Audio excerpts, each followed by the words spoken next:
Hello friends, मैं हर्षा शुक्ला आप सभी लोगों का हर्षा क्लासेस में बहुत बहुत स्वागत करती हूँ। और फ्रेंड्स, आज मैं यूपी डीएलएड फोर्थ सेमेस्टर के शैक्षिक प्रबंधन एवं प्रशासन सब्जेक्ट से टॉप 20 बेस्ट प्रश्नों के साथ हाजिर हुई हूँ। और ये 20 प्रश्न आपकी परीक्षा के लिए बहुत बहुत महत्वपूर्ण साबित होंगे। तो पूरा वीडियो आप ध्यान से देखिए, एक भी क्वेश्चन को स्किप नहीं करेंगे। पहला क्वेश्चन है, शैक्षिक पर्यवेक्षण का अर्थ तथा विशेषताएं बताइए। तो इसमें आप हेडिंग डालेंगे सबसे पहले शैक्षिक पर्यवेक्षण का अर्थ, और इसके अंतर्गत लिखेंगे कि ऐसा पर्यवेक्षण जो शिक्षा के क्षेत्र में किया जाता है शैक्षिक पर्यवेक्षण कहलाता है। शैक्षिक पर्यवेक्षण शिक्षकों के शिक्षण में सुधार, छात्रों को समझने, शिक्षण सामग्री का विकास करने में सहायक होता है। नेक्स्ट क्वेश्चन है फ्रेंड्स, प्रधानाध्यापक के दो मुख्य कार्यों का उल्लेख कीजिए। तो प्रधानाध्यापक का जो पहला कार्य है वो है शिक्षण कार्यों की व्यवस्था एवं संचालन, तथा दूसरा कार्य है विद्यालय के कार्यों का पर्यवेक्षण करना। नेक्स्ट क्वेश्चन है फ्रेंड्स, प्रधानाध्यापक के दो पर्यवेक्षणीय कार्यों का वर्णन कीजिए। तो इसका आंसर होगा, पहला है नियोजन कार्य और दूसरा है नियंत्रण संबंधी कार्य। नेक्स्ट क्वेश्चन है फ्रेंड्स, शिक्षक के दो मुख्य गुणों का वर्णन कीजिए। तो पहला गुण है स्वस्थ एवं चरित्रवान, तथा दूसरा गुण है सहनशीलता एवं सामवेगिक स्थिरता। मतलब शिक्षक को जो है स्वस्थ होना चाहिए, चरित्रवान होना चाहिए, और दूसरे नंबर पे आप लिख सकते हैं कि सहनशील होना चाहिए और सामवेगिक स्थिरता भी उसमें होनी चाहिए। नेक्स्ट है फ्रेंड्स, शिक्षक के दो मुख्य कार्यों को लिखिए। तो पहला कार्य है छात्रों में अनुशासित रहने की भावना उत्पन्न करना, तथा दूसरा कार्य है फ्रेंड्स छात्रों को उपयुक्त शैक्षिक कार्य देना और उसका निरीक्षण करना। नेक्स्ट है फ्रेंड्स, अध्यापक के दो निर्देशन संबंधी कार्य लिखिए। बहुत ही महत्वपूर्ण प्रश्न है। तो पहला कार्य है कक्षा में उत्तम वातावरण पैदा करना, तथा दूसरा कार्य है छात्रों को व्यक्तिगत परामर्श देना। नेक्स्ट क्वेश्चन पर आते हैं फ्रेंड्स, विद्यालयी उत्तम अनुशासन का क्या अर्थ है। तो इसका आंसर होगा कि विद्यालयी उत्तम अनुशासन वह है जहां पर अनुशासनहीनता के कारणों को दूर किया जाता है। नेक्स्ट क्वेश्चन है फ्रेंड्स, स्टाफिंग प्रबंधन की दो विशेषताएं बताइए। तो इसका आंसर होगा, स्टाफिंग प्रबंधन की दो विशेषताएं निम्नवत है।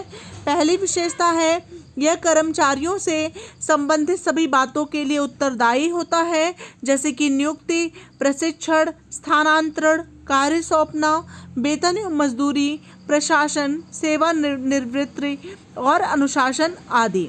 नेक्स्ट आप लिख सकते हैं कि यह मानवीय शक्ति का पूर्ण उपयोग तथा उसके प्रभावपूर्ण नियंत्रण से संबंधित है। नेक्स्ट क्वेश्चन है फ्रेंड्स, प्रबंधन में पारस्परिक तनाव का क्या अर्थ है।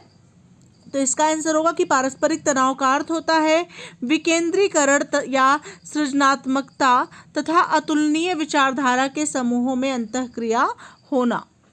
नेक्स्ट क्वेश्चन है, वित्तीय प्रबंधन की आवश्यकता के किन्हीं दो महत्वपूर्ण स्रोतों को बताइए। तो इसका आंसर होगा फ्रेंड्स, वित्तीय प्रबंधन की आवश्यकता के दो प्रमुख महत्वपूर्ण स्रोत हैं। पहला स्रोत है सामान्य शिक्षा सेवा का संचालन, तथा दूसरा स्रोत है शिक्षा सुविधाओं का विस्तार। नेक्स्ट क्वेश्चन है फ्रेंड्स, शिक्षा के वित्तीय प्रबंधन के किन्हीं दो स्रोतों को लिखिए। तो इसका आंसर होगा, शिक्षा के वित्तीय प्रबंधन के दो स्रोत हैं। पहला स्रोत है भूमि अनुदान, तथा दूसरा स्रोत है राज्य के अनुदान। नेक्स्ट क्वेश्चन पर आते हैं फ्रेंड्स, वित्तीय प्रबंधन के आधार पर विद्यालयों का वर्गीकरण कीजिए। तो इसका आंसर होगा कि वित्तीय प्रबंधन के आधार पर विद्यालयों को इस प्रकार वर्गीकृत किया जाता है। पहला राजकीय एवं केंद्रीय विद्यालय, तथा दूसरा है अनुदान प्राप्त विद्यालय, तीसरा है अनुदान रहित गैर सरकारी विद्यालय, तथा चौथा है फ्रेंड्स निजी विद्यालय। नेक्स्ट क्वेश्चन पर आते हैं फ्रेंड्स, क्वेश्चन नंबर 44, मतलब विद्यालयी लेखा संचालन संबंधी किन्हीं दो महत्वपूर्ण रजिस्टरों के नाम लिखिए। तो इसका आंसर होगा, विद्यालयी लेखा संचालन संबंधी दो महत्वपूर्ण रजिस्टर हैं। पहला रजिस्टर है वेतन अदायगी रजिस्टर, तथा दूसरा है फ्रेंड्स संकलित शुल्क रजिस्टर। नेक्स्ट क्वेश्चन नंबर 45 है फ्रेंड्स, विद्यालय वित्त प्रबंधन के किन्हीं दो समस्याओं का उल्लेख कीजिए। तो विद्यालय वित्त प्रबंधन की दो प्रमुख समस्याएं हैं। पहली समस्या है वित्तीय प्रबंधन में सीमित स्वतंत्रता, तथा दूसरी समस्या है वित्तीय अनुभव की कमी की समस्या। नेक्स्ट क्वेश्चन है फ्रेंड्स, विद्यालय की आय के दो स्थायी स्रोत बताइए। तो इसका आंसर होगा फ्रेंड्स, विद्यालय की आय के दो स्थायी स्रोत हैं। पहला स्रोत है वित्तीय सहायता तथा दूसरा है छात्र शुल्क। नेक्स्ट क्वेश्चन पर आते हैं, विद्यालय की आय के दो अस्थायी स्रोत बताइए। तो इसका आंसर होगा, विद्यालय की आय के दो अस्थायी स्रोत हैं।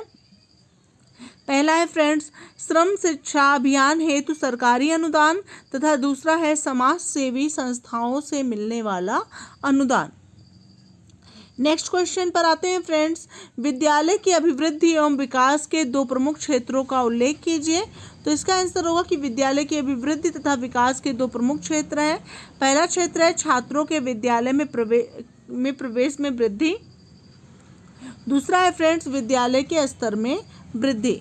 नेक्स्ट क्वेश्चन पर आते हैं फ्रेंड्स, सम्मेलन प्रविधि क्या है। तो इसका आंसर होगा कि सम्मेलन प्रविधि में शिक्षकों, अनुदेशकों तथा निदेशकों की एक ऐसी सभा होती है जिसमें किसी विशिष्ट कार्य या समस्या पर विचार मंथन किया जाता है। नेक्स्ट क्वेश्चन नंबर 50 है फ्रेंड्स, संचयी लेखापत्र कौन रखता है। तो इसका आंसर होगा कि संचयी लेखापत्र विद्यालय में कक्षा अध्यापक रखता है। तो ये रहे फ्रेंड्स बहुत ही महत्वपूर्ण टॉप 20 प्रश्न जो कि आपकी परीक्षा के लिए बहुत उपयोगी हैं। तो अगर आप लोग इस चैनल पे नए हैं तो बिल्कुल हर्षिता क्लासेस को सब्सक्राइब कर लें बेहतरीन प्रिपरेशन के लिए। मिलते हैं जल्दी ही नेक्स्ट वीडियो के साथ, तब तक के लिए thank you so much friends, thanks for watching my video.